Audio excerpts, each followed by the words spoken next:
a un editor profesional y enseñarle su trabajo en vez de enseñarle un dossier. Yo creo que era una manera también de demostrar que podía sacar una serie adelante.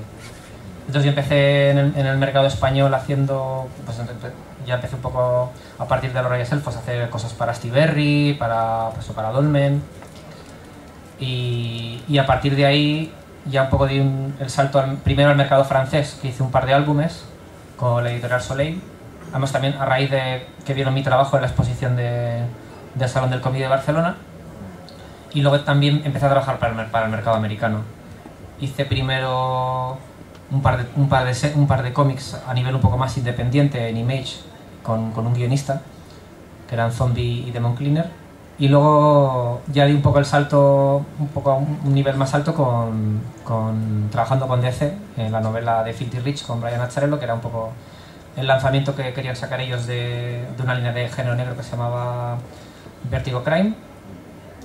Y luego, cuando acabé la novela hace como un año y pico o así, empecé a simultanear dos trabajos en la industria americana. Uno en Image haciendo la serie Mice Templar, que era una serie que dibujaba Michael Hemming, pero que la tuvo que dejar de hacer porque se puso a trabajar en el campo de los videojuegos y él a la vez tenía otra serie.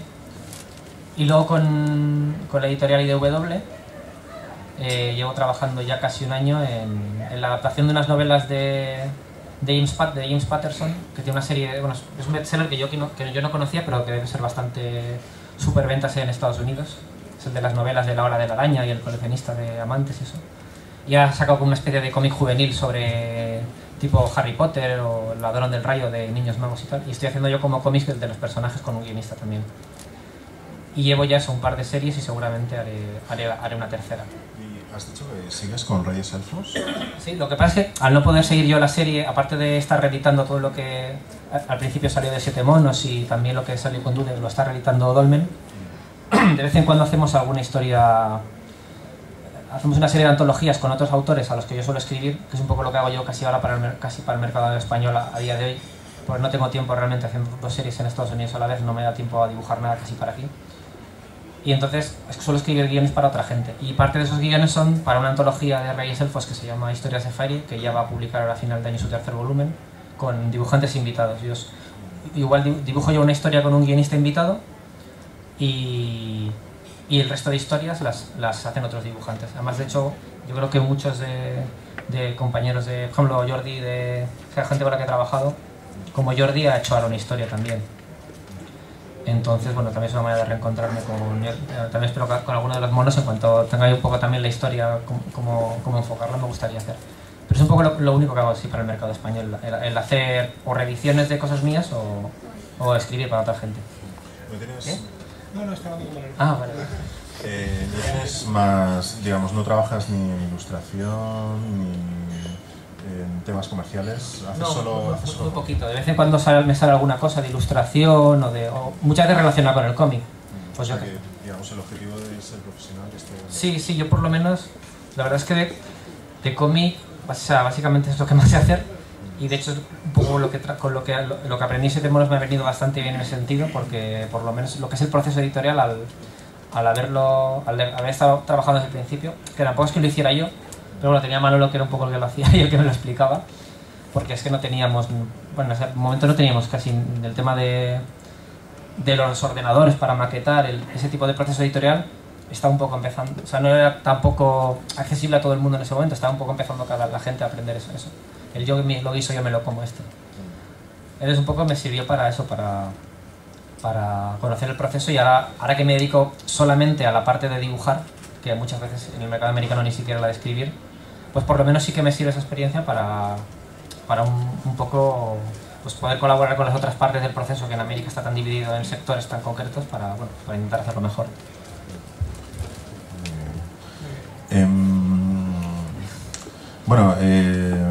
Os voy a contar yo un minuto de mi propia experiencia personal con Siete Monos, porque yo nunca fui de los amigos que estaban ahí un poco alrededor, como Joseba Basalo. No, pero digamos, lo que sí quería decir es que al final muchos, ellos han acabado trabajando, habéis acabado trabajando en temas relacionados con la profesión que aprendisteis entonces, tanto como dibujantes como animadores, etc. Y en mi caso, yo colaboré con vosotros en el fanzine Noveno Arte, que ahora quería preguntarte por él, y a mí me pilló, cuando yo os conocí por entonces, me pilló en un momento personal un poco extraño y empecé a hacer muchas reseñas y tal, y luego me he acabado ganando la vida como periodista cultural, y yo creo que ahí hubo una pequeña... hubo un chispazo que empezó entonces, con el Noveno Arte, o sea que esto... Me he dado cuenta ahora, fíjate, me he dado cuenta ahora. Sí, sí. Había algo en la mesa en la que nos sentamos. Sí, sí, sí. ¿Cómo empezó la idea del fanzine? Por el fanzine, el Noveno Arte va a durar como un par de años, ¿no? O sea, sí. Realmente para hablar de Noveno Arte estaría bien poder hacer una conexión en directo con Sergio ahora. Hagámoslo. Que lo hemos intentado pero no ha podido ser. Y porque en el fondo fue un poco una idea de Sergio. Que, bueno, me acuerdo que en aquella época empezaron a publicarse varias revistas no de historietas, sino de crítica e información sobre cómic, a todo color, ediciones ahí perfectas, tal. Y de repente a Sergio como que se le pasó por la cabeza que estaría bien hacer algo así, pero lo opuesto, o sea, volver a hacer un fanzine de los de toda la vida, ¿no? Y me acuerdo que a mí me lo comentó, me pareció buena idea y un poco pues nada, decidimos un poco llevarlo entre los dos. Y básicamente la idea era pues eso, tener un fanzine que realmente no era la voz de Siete Monos ni mucho menos, sino que podía colaborar gente de fuera e incluso si alguna gente de Siete Monos quería hacer reseñas o artículos podía hacerlos, pero no hablando de nosotros, sino hablando un poco del cómic, ¿no? Buscando un poco reseñar un poco novedades y hacer como pequeños monográficos de autores. De hecho tú hiciste algunos, si no me equivoco. Sí, el de Alambre. Sí, y nada, no sé, fue un fanzine que sacamos, creo que salía cada 3 meses y estuvimos como 9 números aproximadamente. Un dato importante ahora es que entonces prácticamente no existía internet, era cuando empezábamos a conectarnos, claro. pero es que en aquel momento hacer un fanzine era como algo claro. muy significativo, ¿no? Eso lo pensé ayer cuando estaba pensando en la mesa de hoy, que realmente cuando empezó un poco, no, cuando empezamos Siete Monos realmente lo internet estaba en los comienzos, ¿no? O sea, creo que ni siquiera teníamos todos internet en casa, ni mucho menos. Bueno, no, de hecho, te iba a contar que cuando yo me editaba los cómics, por ejemplo, yo no tenía ni grabadora de CDs. Sí.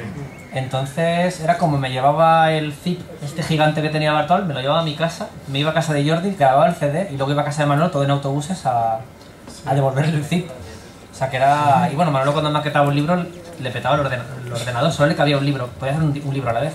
Sí, no, sí, realmente fue un poco... Ahora esto como que de alguna manera...